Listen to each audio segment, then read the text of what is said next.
শুভ দাশগুপ্তের লেখা কবিতা জন্মদিন। আজ পয়লা শ্রাবণ, খোকন আজ তোর জন্মদিন। তুই যখন জন্মেছিলি তখন আমরা যাদবপুরে নতুন গড়ে ওঠা কলোনির টালির ঘরে, তোর স্কুল মাস্টার বাবা সেই হেরিকেনের আলো জ্বলা ঘরেই আনন্দে আর খুশিতে ঝলমল হয়ে উঠেছিলেন। তুই আসার পর তোর নাম রেখেছিলেন সুকল্যাণ। মানুষটার মনটা ছিল শিশুর মতন, অভাব অনাটনে বেঁচে থাকার নানা দুর্বিপাকেও ভেঙে পড়তেন না কখনো। সকলের ভালো চাইতেন মন থেকে, বলতেন দেখো একদিন এই দেশের মানুষ ঠিক খুঁজে পাবে মুক্তির পথ। শোষণ থেকে মুক্তি, দারিদ্র থেকে মুক্তি, অশিক্ষা থেকে মুক্তি। আজ পয়লা শ্রাবণ, খোকন আজ তোর জন্মদিন। ছোটবেলায় তোর মনে আছে আমাদের ভাঙা মেঝেতে বাক্স থেকে বার করা মেজমাসির হাতে তৈরি আসনটা পেতে দিতাম, সামনে রাখতাম ঠাকুরের আসনের প্রদীপখানা। তুই বসতিস বাবু হয়ে চুপটি করে। তোকে আমরা একে একে ধান দুব্ব মাথায় দিয়ে আশীর্বাদ করতাম। বাবা বলতেন বড় হও, মানুষ হও। তোর বাবার সেই বন্ধু ঘোষ কাকা, তিনি বলতেন বেঁচে পড়তে থেকো। তুই জিজ্ঞাসা করতিস মা, বর্তে মানে কি মা? আমি শুধু তোর মাথায় ধান দুব্বই দিতাম, বলতাম না কিছুই। শুধু মনে মনে বলতাম ঠাকুর আমার খোকনকে মস্ত বড় মানুষ করে তোলো। আমার খোকন যেন সত্যিই মানুষ হয়, ওর যেন কোনো বিপদ না হয় ঠাকুর।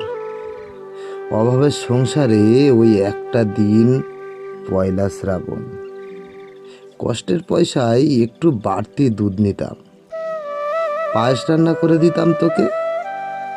তুই খুব ভালোবাসতিস পায়েস খেতে।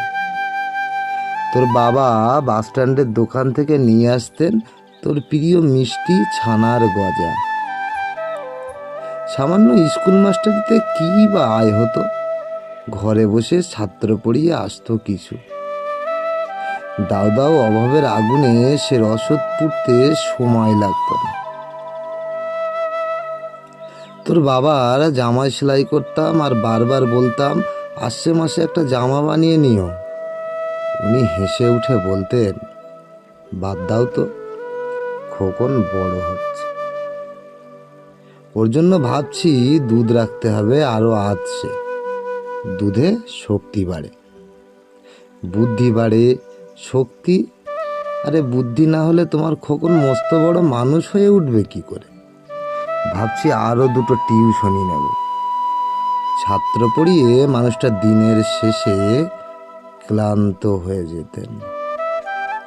বারান্দার ধার ঘেঁষে যখন রাতের অন্ধকারে জোনাকির ব্যস্ততা আর তোর ঘরে তোর পড়া মুখস্থ করার একটানা সুর আমাদের কলোনির ভাঙাচূড়া বাড়িটাকে জীবন্ত করে রাখত, তখন বলতেন আমায় খাওয়া দাওয়াটা একটু করো, তোমার চেহারাটা বড় ভেঙে পড়ছে দিন দিন। শাড়িটাও তো দেখছি বেশ ছিঁড়েছে, কালই আমি ফেরার পথে একটা শাড়ি কিনে নিয়ে আসবো, ধারেই আনবো। আমি বলতাম দূর, সামনে কখনের উঁচু ক্লাস, কত বইপত্র কিনতে হবে, কত খরচ।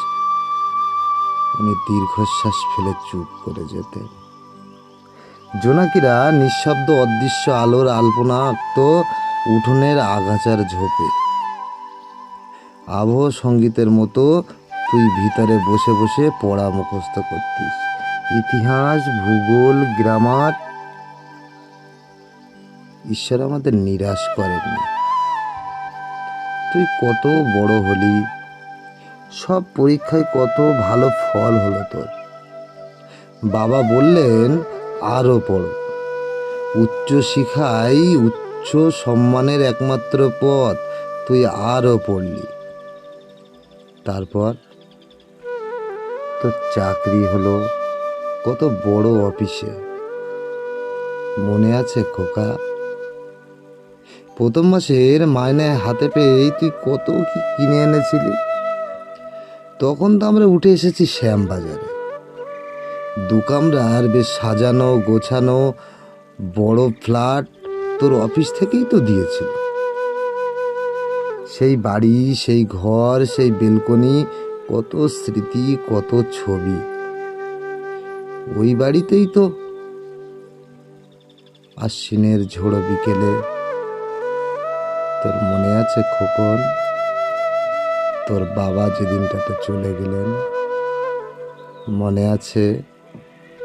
তুই বাবার বুকের উপরে পড়ে যখন কাঁদছিলিস হাপুস নয়নে, সদ্য স্বামীহারা, আমি সেদিন তোর সেই অসহায় মুখ দেখে আরো বেশি করে ভেঙে পড়েছিলাম।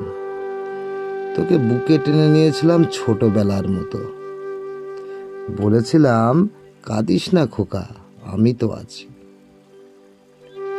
আজ পয়লা শ্রাবণ, কলকাতা থেকে অনেক দূরে মফস্বলের এই বৃদ্ধাশ্রমে আমি একেবারে একা। খোকন, তোকে বড় দেখতে ইচ্ছা করছে রে, তোকে, বৌমাকে আর ছোট্ট বিল্টুকে। তোরা এখন কত দূরে? শর্টলেকের মার্বেল বসানো ঝকঝকে বাড়িতে। আজ তোর জন্মদিনে নিশ্চয়ই খুব বড় পার্টি হচ্ছে, তাই না রে খোকন? লোকজন, হইচই, খাওয়া দাওয়া, খুব ভালো, খুব ভালো। খোকন, আজ পয়লা শ্রাবণ। আমার বড় মনে পড়ছে যাদবপুরের ভাঙা ঘরের রাত্রে তুই আমার পাশে শুয়ে মাঝে মাঝে হঠাৎ খুব ভয় পেয়ে জড়িয়ে ধরতিস আমাকে। আমি বলতাম, ভয় কি রে, আমি তো আছি, মা তো আছে খোকনের। যার মা থাকে তাকে কি ভূতে ধরে? তুই নিশ্চিত হয়ে ঘুমিয়ে পড়তিস আমার বুক জুড়ে। তোর আধুনিক সংসারে এই বুড়িটার একটু ঠাঁই হলো না রে। প্রতিমাও তো মা, ওরও তো আছে আমার খোকনেরই মতো কোল আলো করা এক চাঁদের টুকরো। কিন্তু সময়ের কি আশ্চর্য পরিবর্তন। খোকন, তুই বোধহয় এখন আর পায়েস খাস না, তাই না রে? তুই জানিস না খোকন, আজ আমি সকালে পায়েস রান্না করেছি। হ্যাঁ, তোর পাঠানো টাকায়। সারাদিন সেই পায়েসের বাটি সামনে নিয়ে বসে আছি রে, এখানে এই বৃদ্ধাশ্রমে, আমার একলা ঘরে, আর কেউ নেই। তুই একবার আসবি খোকন, একবার, শুধু একবার।